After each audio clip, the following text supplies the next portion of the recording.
যদি আমরা হিসেব করি সস্তা শ্রম, দুর্যোগ, প্রাকৃতিক মানুষ সৃষ্ট কিংবা রাজনৈতিক অস্থিরতা, এই ব্র্যান্ডিং গুলো তো স্যার আমাদের কপালে জুটেছে।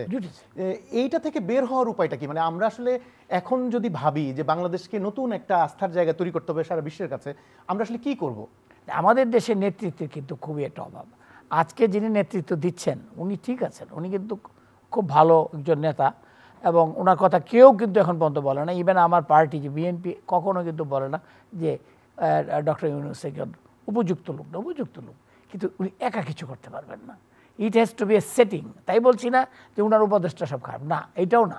এটা কি জানেন, এটা তো একটা কান্ট্রির সেটিং আছে। এইভাবে যেমন ধরেন একজন প্রধানমন্ত্রী থাকবে, তার একজন প্রেসিডেন্ট থাকবে, তার একটা স্পিকার থাকবে, একটা পার্লামেন্ট থাকবে, সেখানে পার্লামেন্ট মেম্বাররা থাকবে, 4 থেকে 50-60 জন মন্ত্রী থাকবে, এক একজন মন্ত্রী এক একটা মন্ত্রণালয় থাকবে।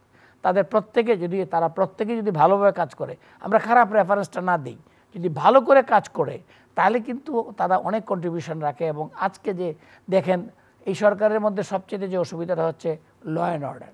Number 1 problem is law and order, number 2 is অর্থনীতিটাকে কন্ট্রোল করতে পারতেছে না। ল অ্যান্ড অর্ডার পারছে না কেন? এইখান থেকে কি করে আপনি আমার বাড়ি কেন্দুয়াতে, নেত্রকোনা ডিস্ট্রিক্টের, ওইটা আপনি কেমনে কন্ট্রোল করবেন? ওইখানে যদি আজকে এমপি থাকে, একজন এমপি থাকে, পার্লামেন্ট মেম্বার থাকে, একজন উপজেলা চেয়ারম্যান থাকে, সে কিন্তু এটা কন্ট্রোল করবে। আজকে ইউএনও সাহেব কন্ট্রোল করতে যাচ্ছে, তাকে কেউ মানতে চায় না।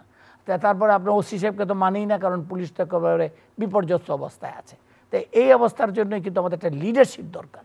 এই জন্যই কিন্তু আমরা বারবার বলছি যে গণতন্ত্র তাড়াতাড়ি আসা দরকার, নির্বাচন তাড়াতাড়ি আসা দরকার। কারণ কি জানেন, আপনি নিজে লক্ষ্য করে দেখেন, কোনো জায়গায় একনায়কতন্ত্র করে কিন্তু অনেক জায়গায় ভালো করেছে এবং সে নায়কও খুব ভালো ছিল, কিন্তু অনেক দিন সেটা পারে না। যে বিএনপির যে আজকে যতটুকু আপনি দেখেন, এর কিন্তু most popularity came from Zia Rahman and also some of them from Begum Khaleda Zia. এটা নিয়েই তো আমাদের মেইন, আমাদের কিন্তু শক্তি এটা।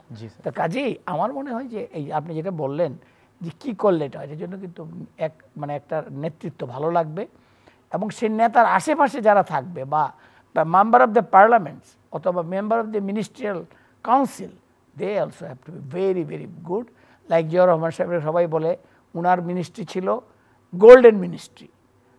প্রফেসর ইব্রাহিমের মতো লোক স্বাস্থ্যমন্ত্রী, প্রফেসর শামসুল হকের মতো লোক কি বলে পররাষ্ট্রমন্ত্রী। এরকম ধরনের লোকজন দিয়ে, শিক্ষিত লোক দিয়ে, এবং যারা জিনিসটা বুঝে, যে জায়গায় যে সেটিং, এটা তো শিক্ষিত লোকের ব্যাপার। পার্লামেন্ট এবং আপনার এই মন্ত্রী পরিষদ, এগুলো কিন্তু শিক্ষিত লোকের দরকার। কাজে আমার মনে হয় এটা করলে ব্র্যান্ডিংটা বেটার হবে।